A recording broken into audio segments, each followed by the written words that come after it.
Welcome to Stories We Love. I'm Karen Laurie. I'm your hostess, and I'm so excited because on this show we get to interview people who are doing good things for the world to hopefully open up your heart, inspire you to do more fun things that might benefit the world or other people, and also just to help, give us ideas about what good things can be going on.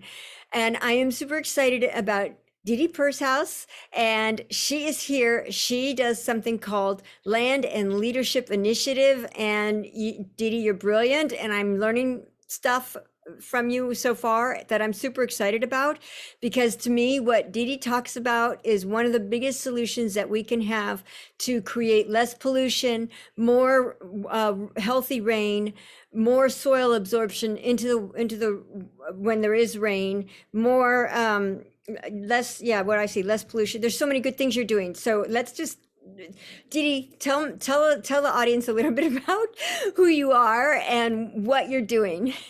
Okay, great. So I'm the author of a couple of books. One is called The Ecology of Care: Medicine, Agriculture, Money, and the Quiet Power of Human and Microbial Communities. That's the subtitle of The Ecology of Care. Love And it.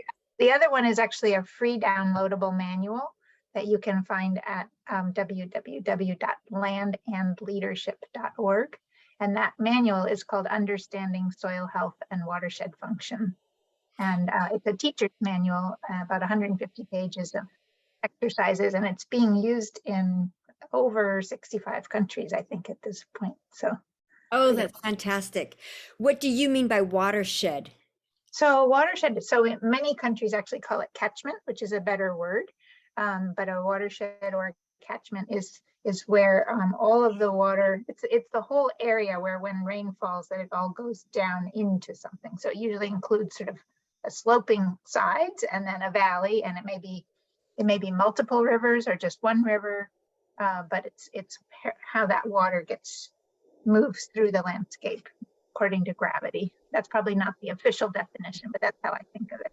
Yeah. And another word you can use for that is the word life shed, meaning that it's or life catchment, where it's because water is so much a part of life. Yes. It's kind of like what's our local water and life system. I love that. And I love the name of your book, The Ecology of Care, because echo in Greek, and my mom is Greek, it means home. And so ecology is the study of our home, and to study our home with care, it's also the words of our home. It's going to make me cry, because that's just so what we need. We need care.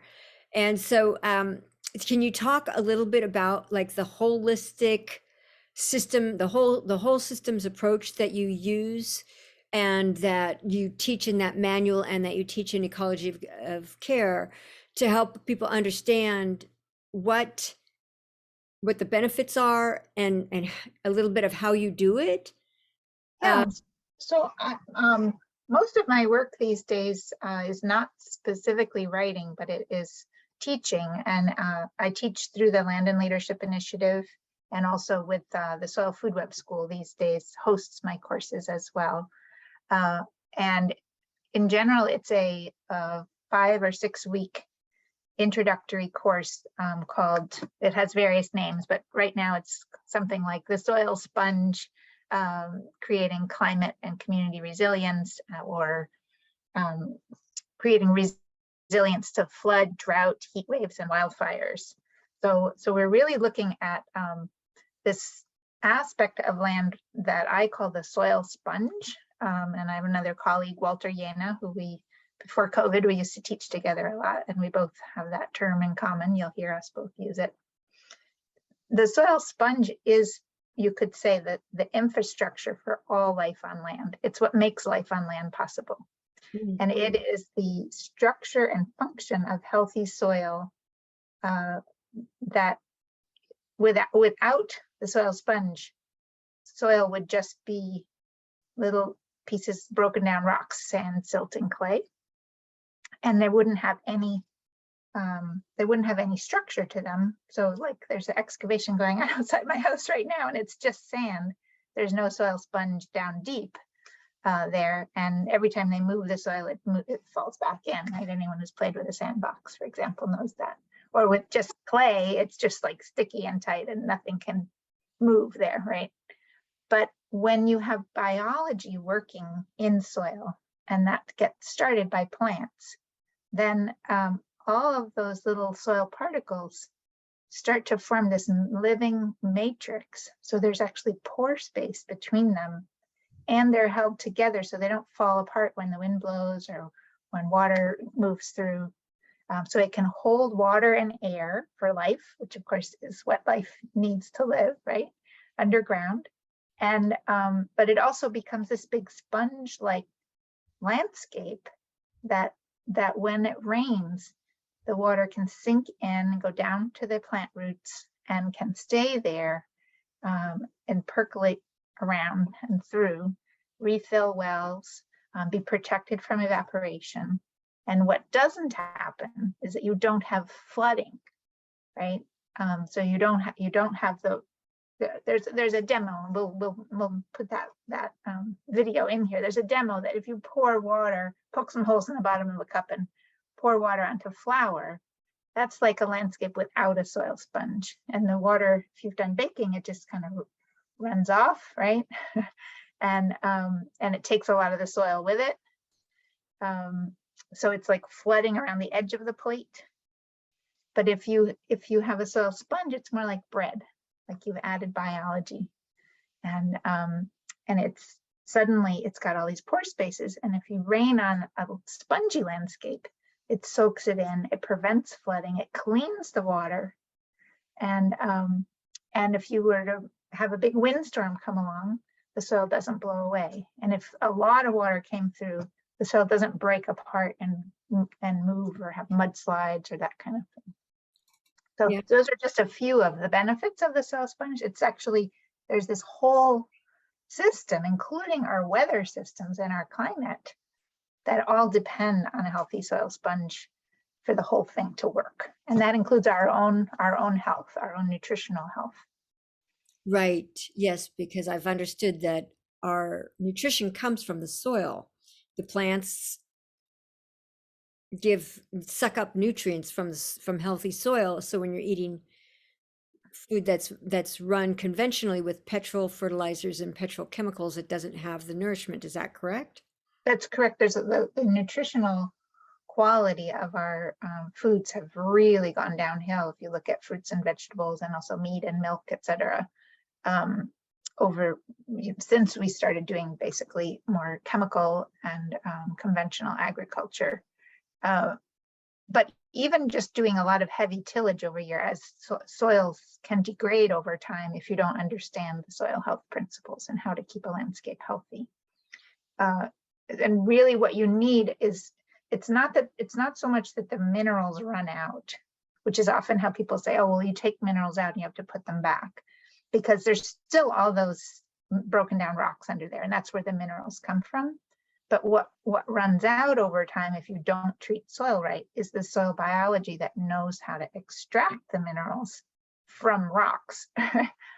So if you keep beating up the soil and churning it up and chopping it up and then not protecting it, leaving it bare with no plants growing, and then the sun is too hot and the pores close off, there's not enough water, then biology can't live underground and can't perform that function of getting the nutrients for the plants.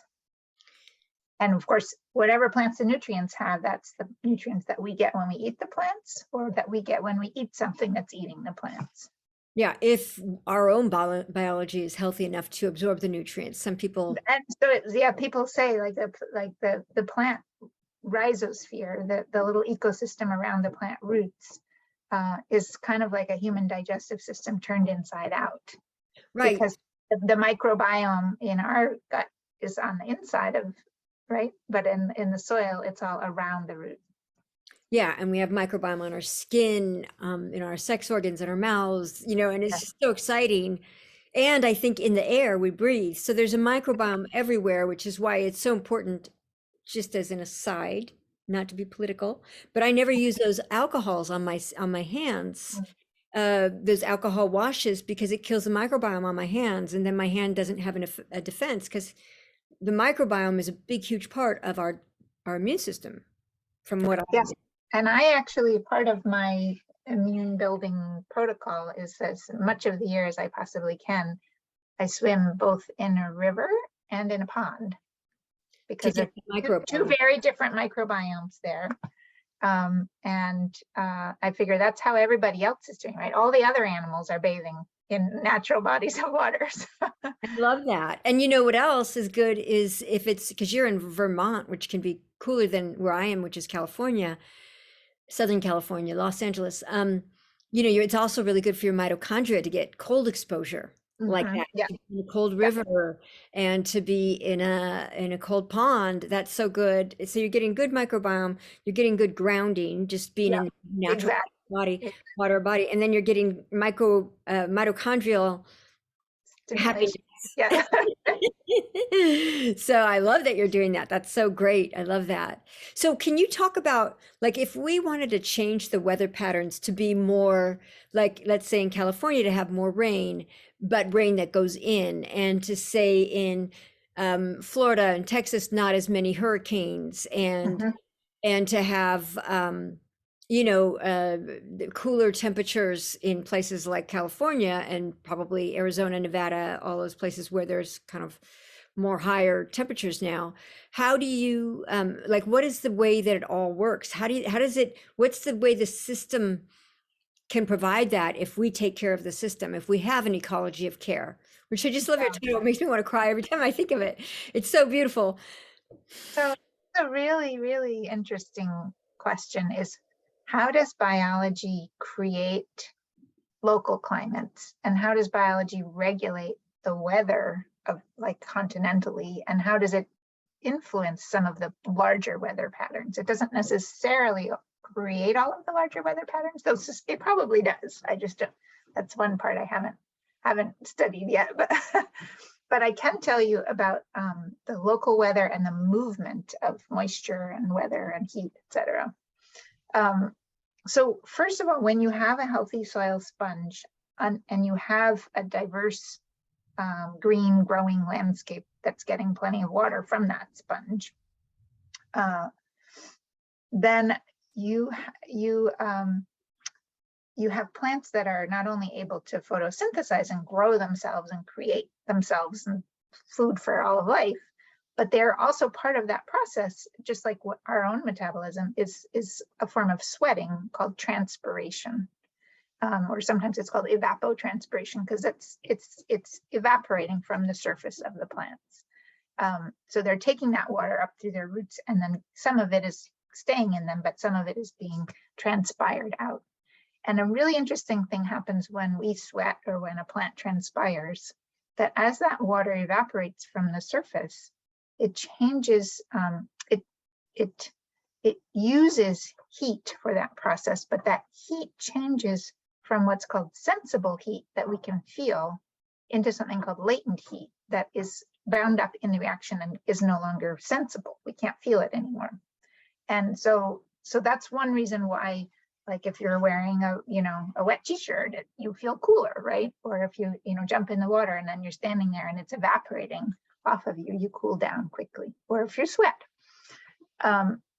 But what we don't notice so much with ourselves, but you can start to feel if you walk into a landscape where there's a lot of vegetation, you walk off of pavement and like into a nice wooded area, is that the air around the plants is also cooler from that same reaction.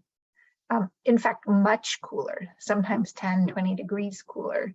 And it's even if the plants aren't over your head, it's not just the shade reaction, it's actually the transpiration that's cooling. I had this experience in India. I was teaching in India in 2019, and we were doing something under a tent on a hot day. So we were totally in the shade and it was boiling hot. And then we walked out into this field where there were all different diverse plants that were about head height.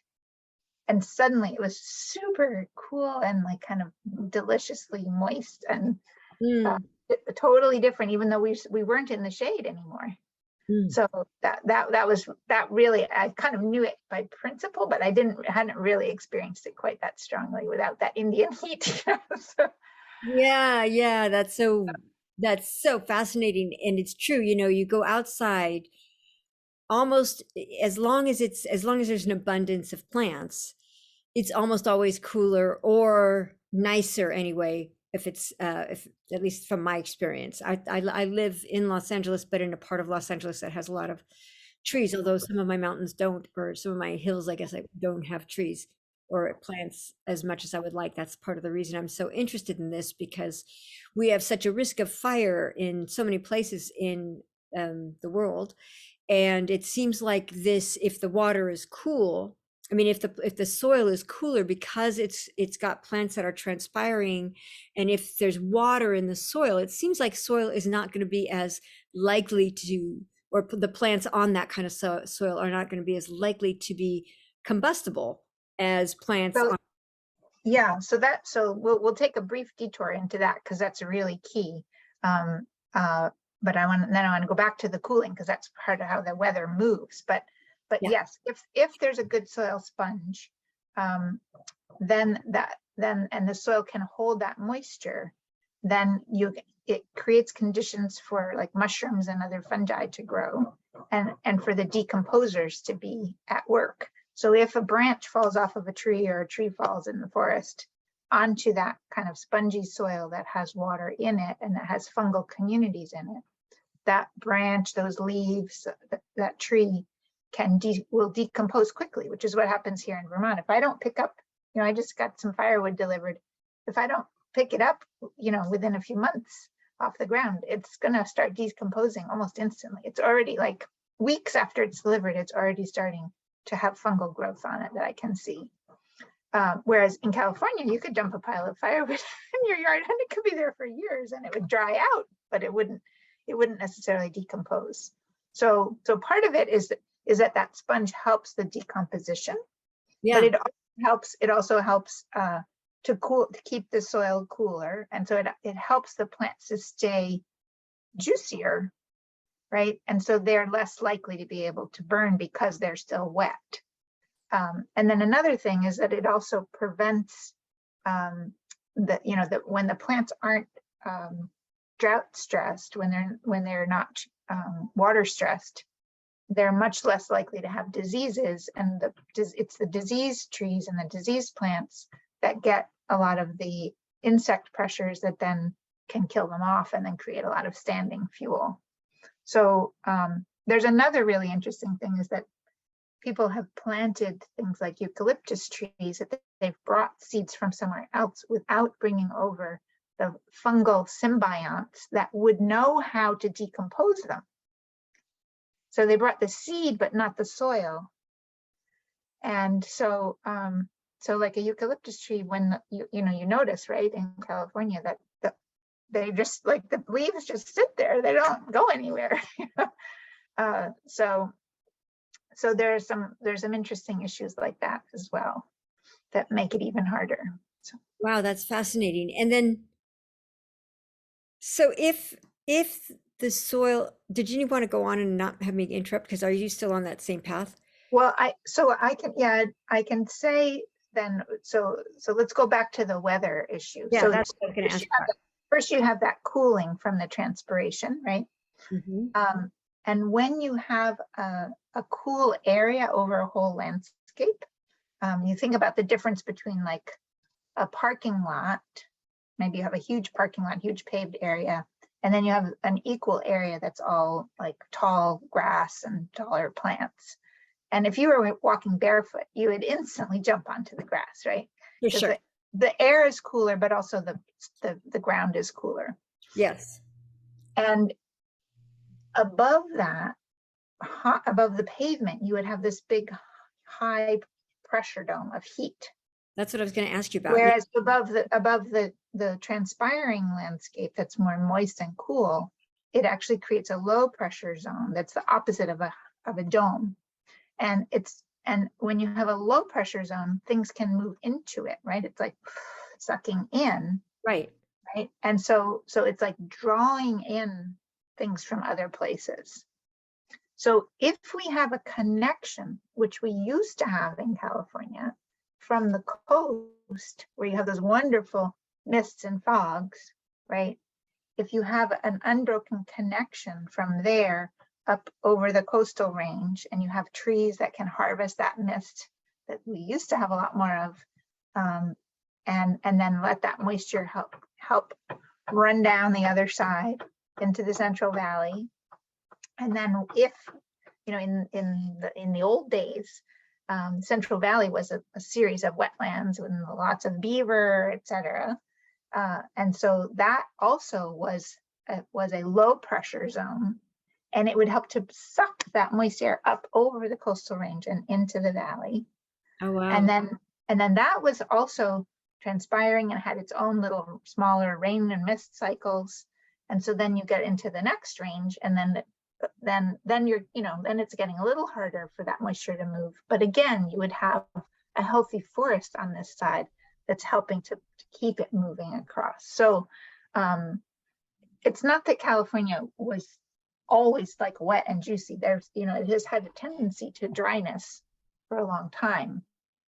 But what we've done in California with having so much of the Central Valley have no plants on it, and having drained those wetlands and killed off the beaver, is we've completely disrupted the water cycle there. So it's not moving anymore. And if you have a place where you have an uninterrupted, diverse forest, wetland, etc., sort of vegetation thing from a coast to the center of a continent, then you can have the weather systems, all that moist air that's evaporating from the ocean all the time, anytime the sun is out, it moves across the country, across the continent, and weather is more spread out. But if you have a break and you don't have vegetation, you have like all these big cities along the coast, which we have now, right, and not very many trees, then all of that moist air that's evaporating from the ocean bunches up along the coast. And you see this a lot on the East Coast, that we get much bigger storms along the coast, and then in Kansas and Illinois, etc., they're having a drought. So it's like we're not able to suck it across the continent. That movement is one name for that, sort of a theory of what's going on, is called the biotic pump. I love it. And I talk about the biotic climate, that we're actually, a lot of the temperature changes that we're seeing have to do with how we've impacted biology. So going back to that pavement example, right? If you have a paved area and you have a lot of bare soil that has no plants on it, that soil is degraded, you have a lot of dust in the air, you have exhaust fumes, you have pollutants, etc.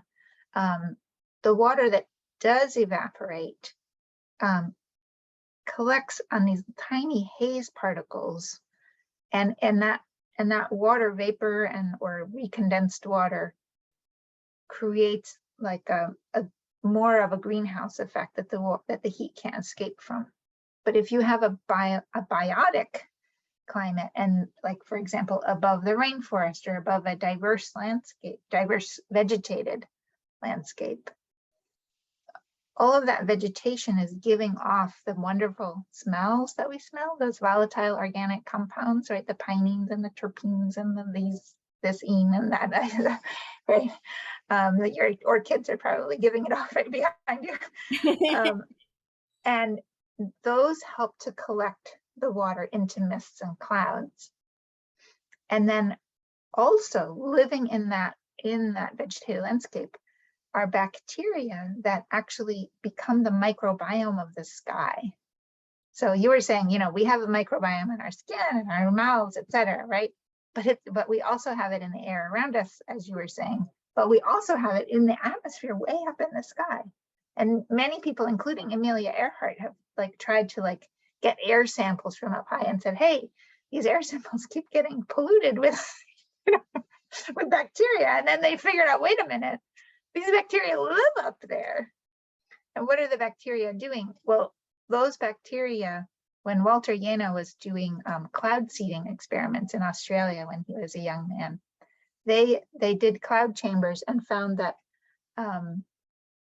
that those hygroscopic, it's HYGRO, hygroscopic bacteria were more effective at making a cloud than just about any other substance they could find, that they could condense enough, at making rain, not a cloud. So they can condense enough water around them to make something heavy enough to fall down as rain or sleet or snow or whatever. And there's only 3 things in nature that can do that. One is over the ocean are salts, which are produced by biology. So it's a biological process. And the other is ice crystals at higher elevations, which also depend on biology. And the third one are these bacteria. So all of our precipitation is biologically mediated, unless we muck around with it and shoot stuff up there to get it to work. But so this whole thing of having like a climate that is spread out and more even and more and etc. is dependent on biology. Now I just want to one more thing, because I want to go back to that, like pavement, dry, bare soil, etc. that's absorbing heat all day long. That bare landscape, when that heat comes back out, it's much hotter. It's like there's something called the Stefan-Boltzmann effect that explains why it's like the black body radiation law. And we notice that, right? We know all these things with our bodies. We know that pavement is incredibly hot. It's hotter than the day is, right? It's not. Right. It's not just the same temperature as the air. Now, what's supposed to happen is that in the afternoon, you're supposed to have all the water that's evaporated condense into these clouds, and it's all supposed to pour down in that afternoon thunder shower and cool everything off. And then you have a beautiful clear night sky and you see the stars, and all that heat that's in the rocks and things goes back out to space. Well, that doesn't happen anymore. We don't have that biotic climate in many places, because we have these humid hazes that just stay, right? And at night in the city, whereas in the country, you're putting on extra blankets, even if it was 80 degrees during the day. So a big part of climate change is nighttime temperatures have gone up. So when we look at the average temperatures going up, a lot of that raised average is because of nighttime temperatures. And this is very, very much about not having this biotic climate. That's so fascinating. So when you talk about the biotic climate, what are things we can do in general that will help restore it? What are the principles? You had mentioned that you teach about the principles. Yeah, that's a great question. Yeah. So yeah. Talk about that. They're actually really simple. So I mean, the biggest one is just having diverse plants growing everywhere.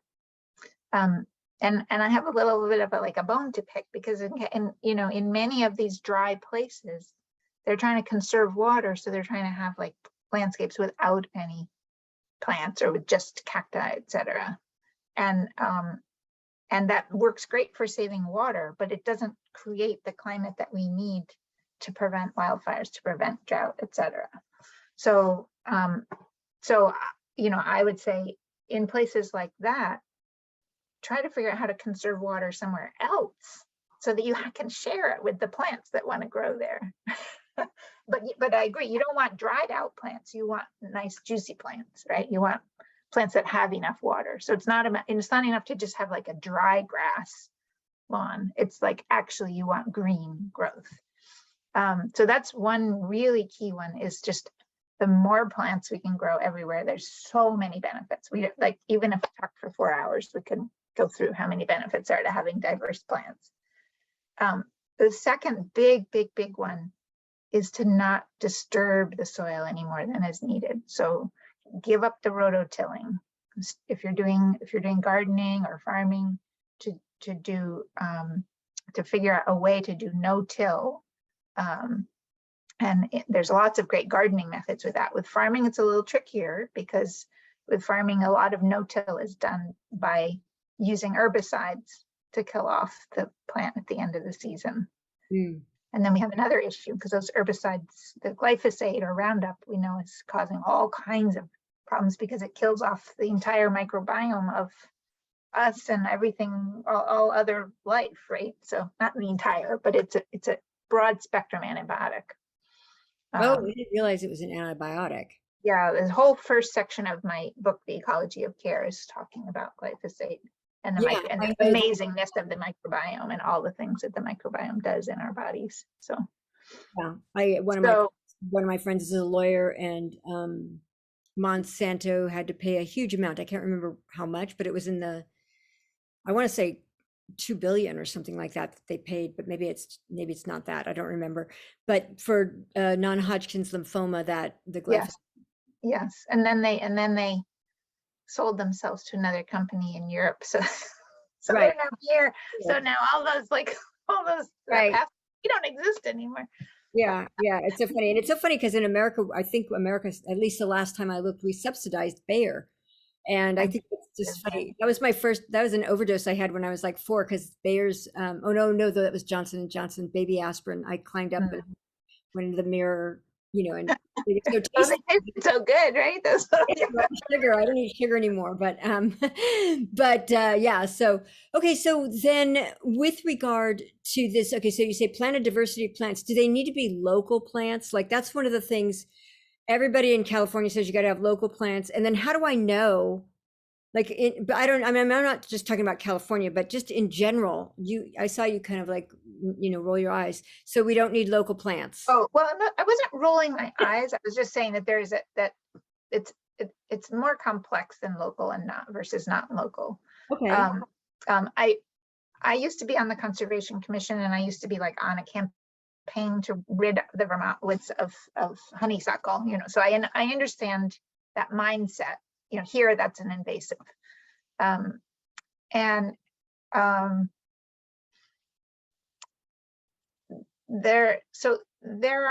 are some places that need help bringing back more diversity, and there are some plants that aren't helping with that, right? So it's not that there isn't any such thing as an invasive, but our language around it and our strategies around it and our whole thinking around it is a little funny. And it's interesting to me that it's mostly sort of white European descent USers who are worried about invasives when we are for sure we're an invasive. So yeah, right. Yeah, in almost every continent. It's an interesting little piece of it, but that's like it's a whole different topic. It's so true. Almost in every continent, we are the invaders or the invasive species. But what I like people to understand is that very often the plants that we're so adamantly trying to get rid of are serving some really important function temporarily. So my colleague Peter Donovan calls them the first responders. So they're often things that have like deep root systems that can go in and break up compaction, or they actually are, have some toxins or something that are keeping people out. Like poison ivy grows along the edge of the road here often. And it's like, stay out of the woods. You've done enough damage already by making this road. Or they're providing things for pollinators that aren't being offered anywhere else because there's just such a monoculture. So it's, and what can grow will grow. So if you create conditions for local plants to grow, local plants will come back. The seeds are there in the ground. And it's usually because the soil has been affected in some way negatively that we have these other plants that are coming in and saying, well, now this isn't, a California wetland anymore. It is a, dry, desertified, open place. So I'm going to grow here because this is my kind of place.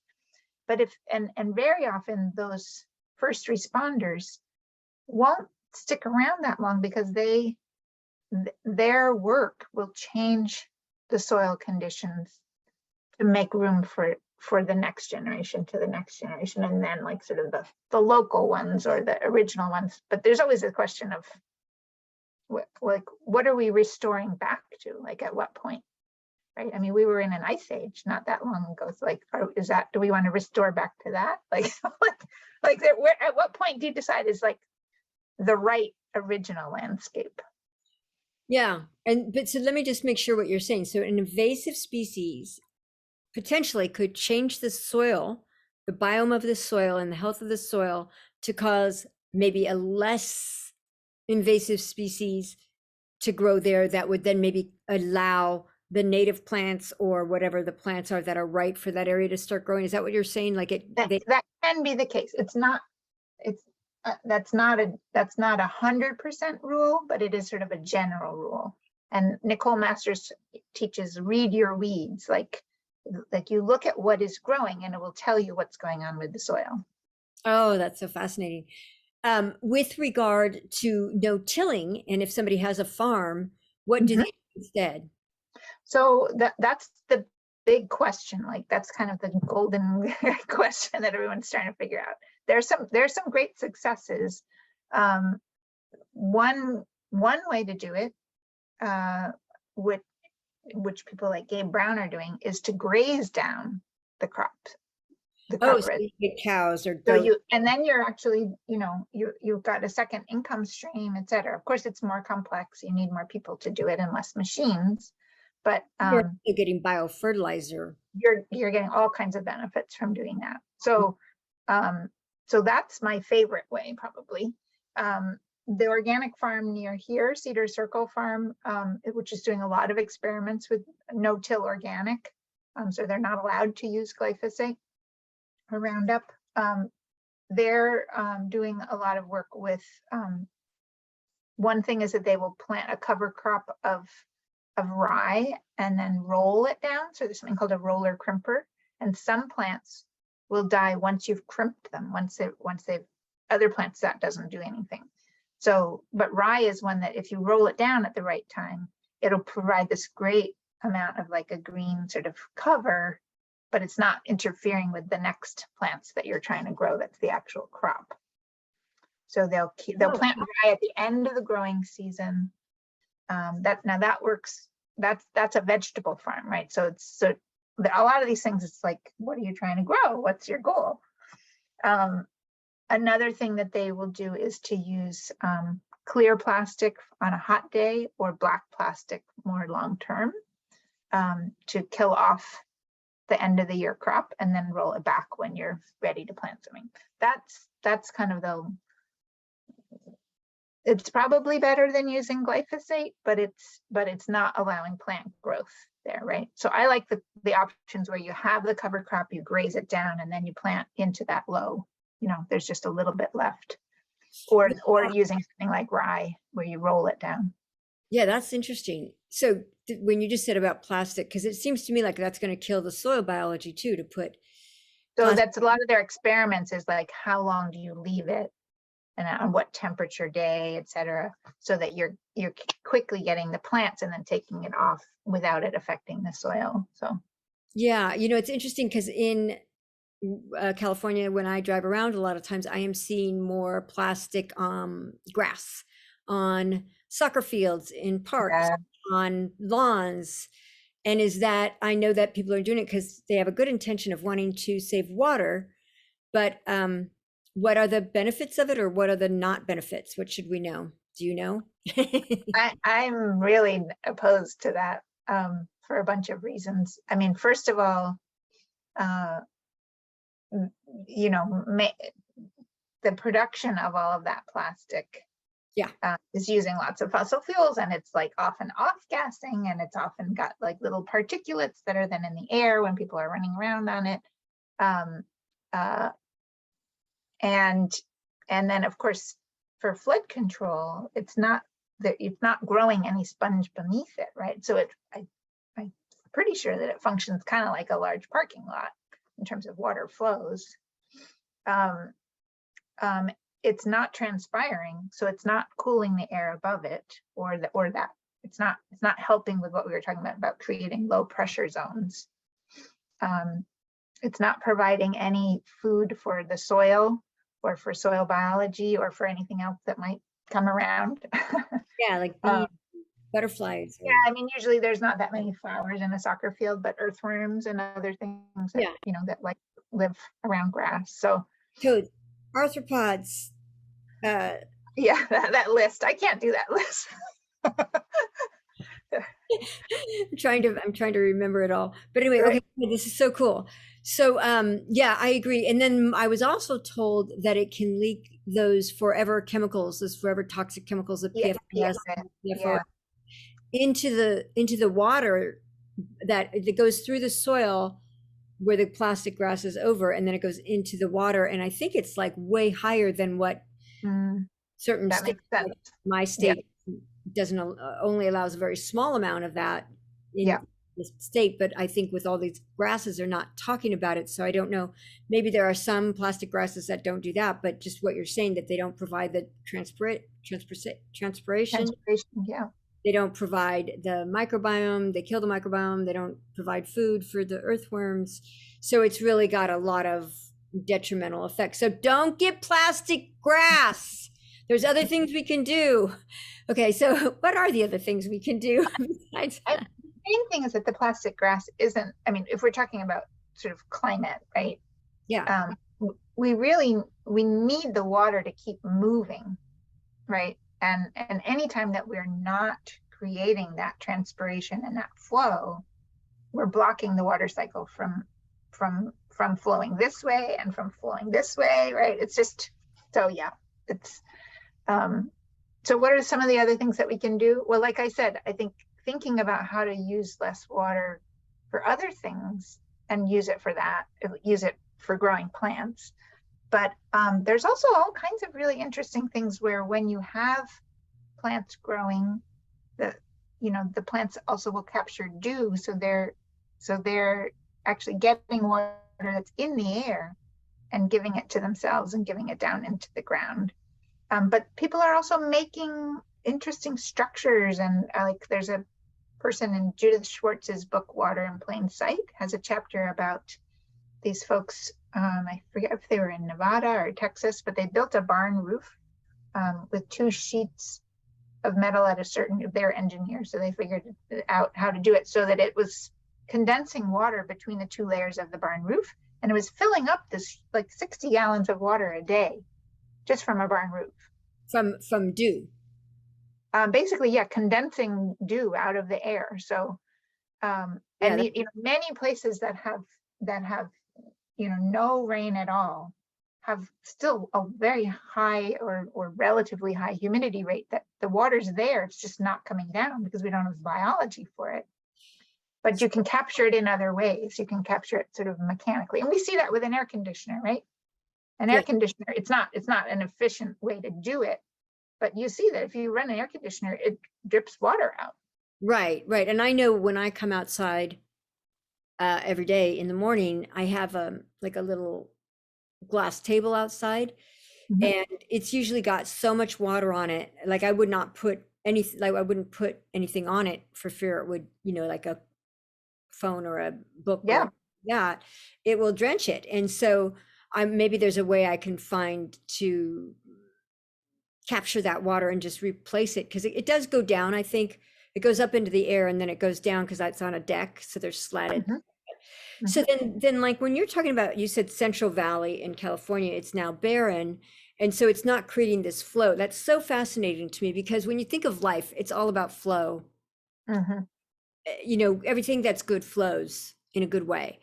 And so when you're talking about this, what could just put crop cover in the Central Valley, So, and yeah, is if that the going to change Central it? if everyone in the Central Valley was required to have diverse cover crops, there would be much more water in the Central Valley. It's very counterintuitive because it's like, how are we going to water all those cover crops? Right. What we're seeing in Andhra Pradesh, India, is that they have figured out ways to grow crops 365 days a year in a place where they used to only have like a growing season after the monsoon, and the whole rest of the year was brown and dry. And you've been working with production. Underproduction. Yes, yes. What's that work you've been doing? That's so cool. So the work I'm doing there, I went over there to do train the trainers. I was training the trainers to help them develop ideas for curriculum that I was then wrote a first draft of, and I'm now finishing up the second draft that will become a manual for basically farmers teaching other farmers in Andhra Pradesh. But what's happening there is so exciting. 20 years ago, a man named Vijay Kumar started something called the Women's Self-Help Economic Groups Program all across India. And these are groups of village, mostly poor women who meet, I don't know if it's weekly or monthly, but they meet, talk about their lives, and pool a little bit of their income into a savings so that when some member of the group has a need, they can help provide it. And they'll sometimes leverage that money for loans from other sources. And they've taken, these women across India have taken on a lot of interesting projects because all of a sudden, like all the rural women in India are organized, right? I mean, that's like an organizer's dream. And they're very organized because they have, sort of layers of this, group reports to this regional group, and then there's the state group, etc. So it's almost like an alternate political system of women making decisions about what happens in the villages. So fast forward many years to just maybe 2016 or so, Vijay Kumar, the same man, discovered agroecology, regenerative agriculture, you can call it by many names, and started understanding about how damaging pesticides were to human health, and thought this is something that these women could pick up as one of their projects. And so he got a group to create a few short films and hooked up with a group that was doing something called zero budget natural farming to begin with. And in the state of Andhra Pradesh, which is in like southeastern India, it started spreading and spreading and spreading till just a few years later, there were 700,000 farmers in one state. So it's about 1 out of every maybe 12 farmers in the state is doing this natural farming. And the natural farming means only local seeds. It means no-till. It means diversity, like huge diversity. So no monocrops. It means no GMO crops, no chemical fertilizers. Any pesticide they use like for insects is made out of herbs that they grind out. You can like watch them grinding it up. And they're using these amazing biostimulants to get seeds to sprout and to wake up the soil biology even before the rainy season comes. And so this project is still growing. That's the one that I'm writing the training manual for.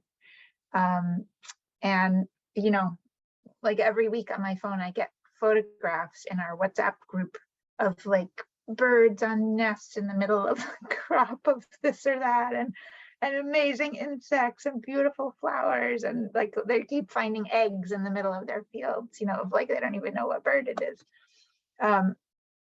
And it's extraordinary, like something at that scale is succeeding. And I put it down to that a lot of the leadership in terms of spreading the word is going through these groups that are already established, these women who already have relationships and who support each other so they can go home and say, hey, we're going to do this. And the family says, what do you mean? And they have a support group to help them say, no, we're really going to try this. That's so beautiful. And I love that you're able to help and bring your knowledge.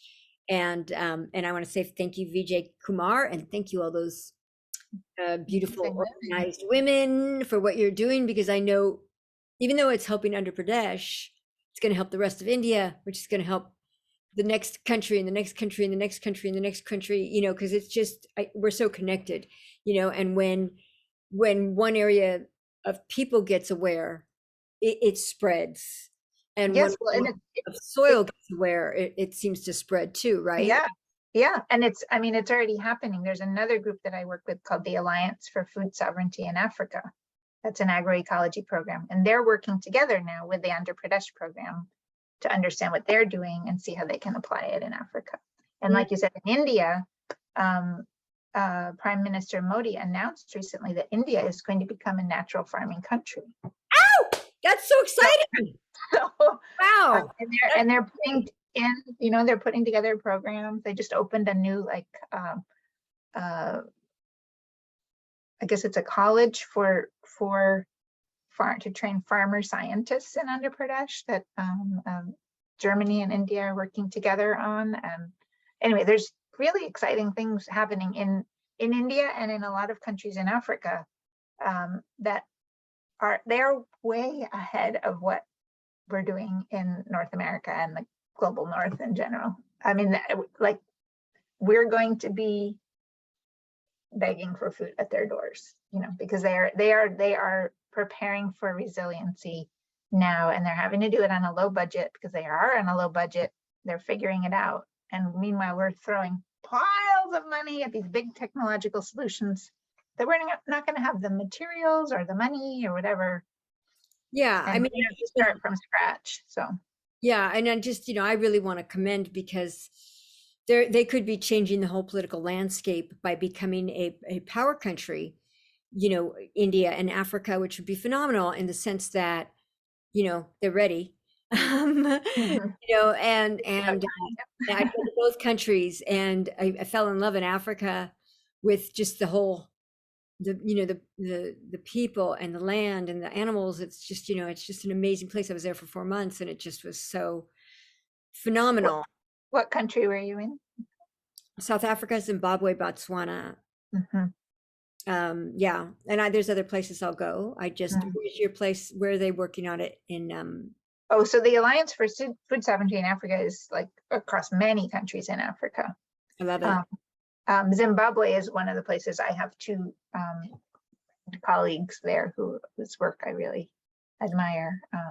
But there's things happening all over the place. Yeah, that's so wonderful. So so basically, if we were to, all of the people that are interested in living in a planet that is comfortable, if everybody if all those people do things like write to presidents of your country and your representatives, whether it's governors or senators or whatever, mayors, and then prime ministers, whatever your country is, say, hey, let's start growing diverse ground cover. Let's start looking at the weeds and learning from the weeds. Like, what are the things that people should say that we want to do that we can organize around? It's a great question, and it's a hard question, because there's a parallel thing that's developing. Whenever there's a good idea, someone's going to try to figure out how to make money off of it, right? And Wall Street and the big banks and et cetera, they have created new markets. There's a new water is now a tradable commodity in the market. Soil carbon there's now markets for soil carbon. Yeah. And now there are also markets for ecosystem services. There are even markets for endangered species.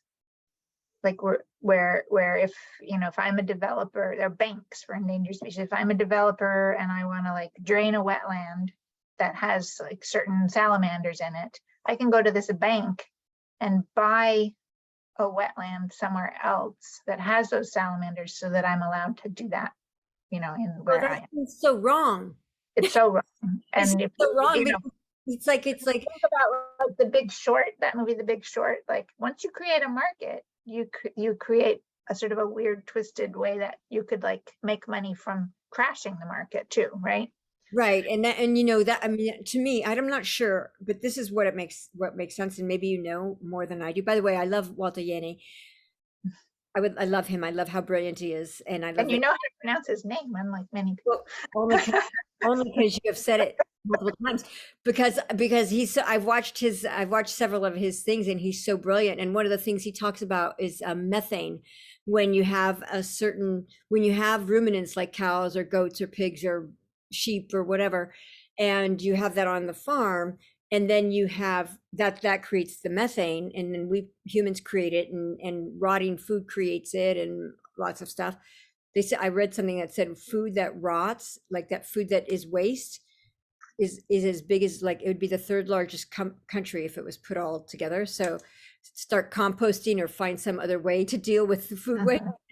But the thing that he said is that when you have something with photosynthesis in certain grasses, when the grasses are diverse, it ameliorates methane somehow.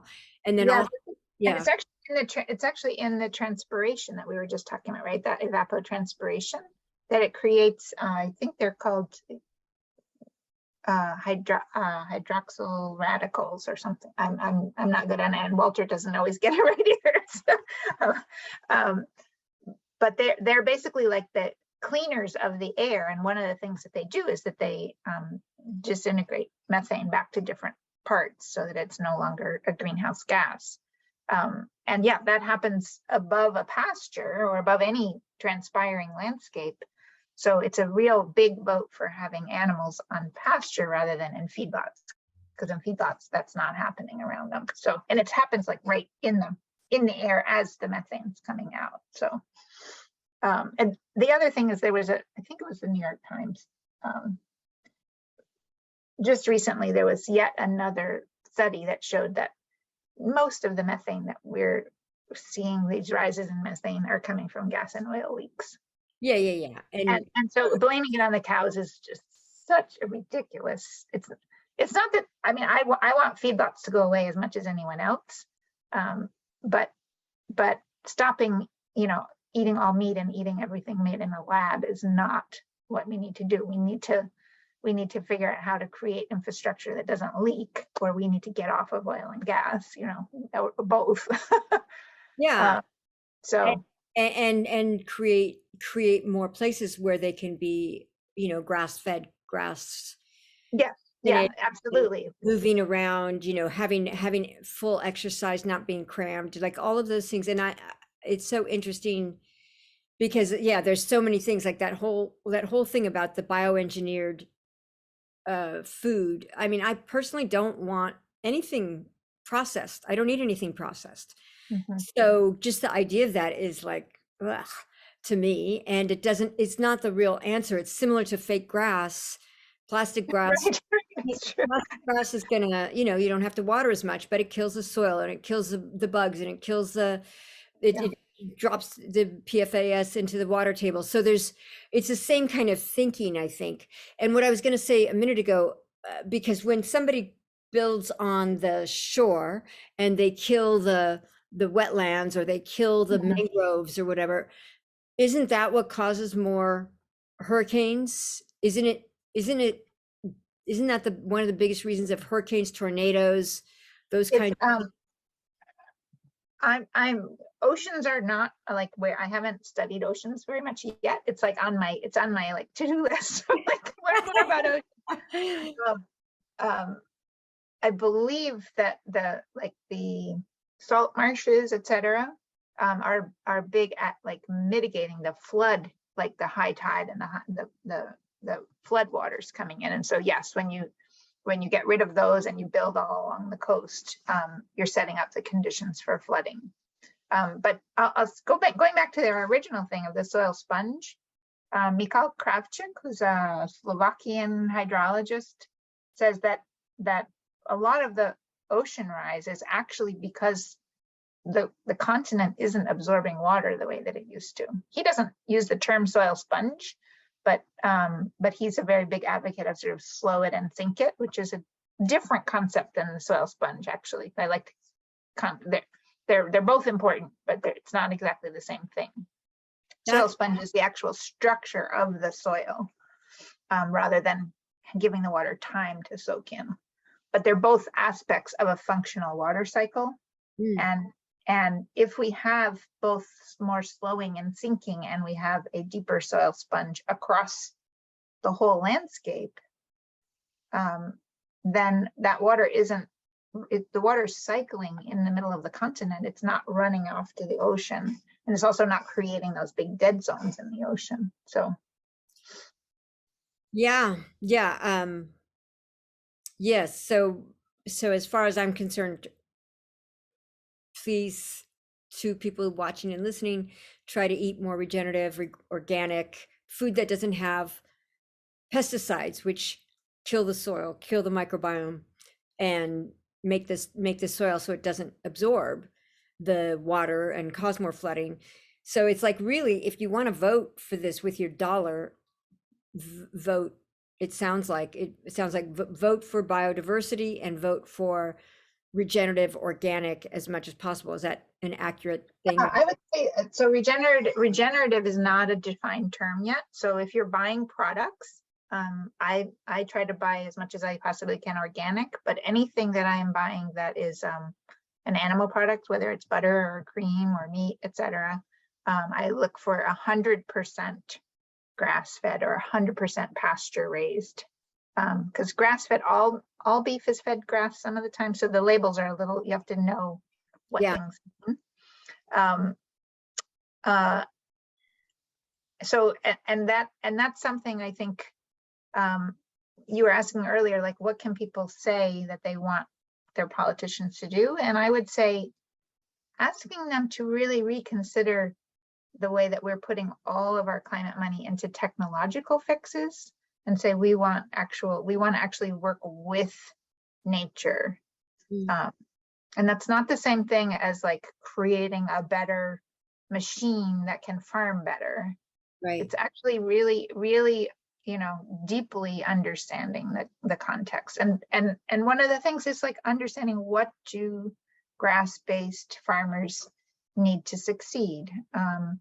Can we have policies, that make cover cropping mandatory? Or rules are never really necessarily the way to go, but that make it easier for farmers to do that. So yeah, and this is just my own kind of metaphor, but like over history, and I'm not like a history person, I don't read too much history, but I know some history. There's been in this country and in other countries, where you take someone who is of a different, not the monocrop, some diverse thing, and then you force them to do something, and then they get broken down and things don't work as well, and wars start, and it's not good. Whereas like when you're talking about the ecology of care, and that's, to me, that's what it feels like, what we've done with the earth. We've said to the earth, you're our slave, you're going to do what we want in the times we want, we don't care what you need. And I think what's important is to treat the earth like we would like I treat people. I care about people, I want to understand them, I want to support them, and the earth, the same thing. Ecos, like ecology, echo is our home. This is our home, and to treat it with listening and to care and kindness and understanding. And it's like, to me, the monocrop is the same as saying, only white people are valid. Like that doesn't make sense, right? You need the diversity. You need the diversity in people. You need the diversity in thoughts. You need the diversity in politics. You need the diversity in the soil. It's everywhere. You need diversity. There's never a time that diversity is not important. Yeah. It's what makes life go around, right? Didi Pershouse, say the name of your website again. It's landmanagement.org. Nope. It's landandleadership.org. Sorry. And that, so www.landandleadership.org. And then I have one just sort of an author website, didipershouse.com. And I have a course coming up in November and December of 2022 that people can sign up for. So that will be going up on my website fairly soon. And what would you be teaching? So that will be this soil sponge course. So teaching about how to prevent flooding and drought and wildfire and heat waves through the soil sponge, and how this biotic climate works. So some of the same stuff we talked about today, but it's also a deep discussion group. So there's people from all around the world who take the class. We have a morning session and an evening session, so people in different time zones can make it work. And you get to, jump into Zoom breakout rooms and really dive into this stuff, thinking about how it works in your own area and thinking about your own process with it, etc. So it's a fun way to get to know people, fun way to explore your own context, your own place. And that's coming up soon, and we do that quarterly. And then I also have a weekly group that meets that comes out of that. So if you take that class, then you may end up wanting to join this weekly discussion group that's been going on for a couple of years now. That is people who want to dive in even deeper. So I love it. I loved you. Sorry, I really do. And I love what you're doing. And I love the work you're doing all over the world. And I love that, just the brilliance that you have and how you have been sharing that with your leadership and teaching people, and like the people in Andhra Pradesh. Like, this is so exciting, all the things that people are waking up to. So thank you so much, Didi Pershouse. I really appreciate you. I really appreciate the landandleadership.org website that I finally get to get right. And your book, I'm going to get it, The Ecology of Care. I love the title. Thank you so much. I feel so edified and so much more understanding of what we all can do to make this world happier, cooler, and less tumultuous weather, and more fun for everybody, and more, I like how you said weather that's more evenly distributed. That's such an interesting idea. Yeah, thank you. Well, this was really fun to talk to you. I'm enjoying. I've got orchids, lots of orchids in the other room, so I'm saying I'm gonna put some orchids there. But it's been really fun to get to know you a little bit, and I hope this is just the first of many conversations we'll have. Me too, Didi. Thank you so much, and thank you everybody for tuning to Stories We Love. I really appreciate you, and I hope you got something from this. I feel super inspired and super excited, so thank you.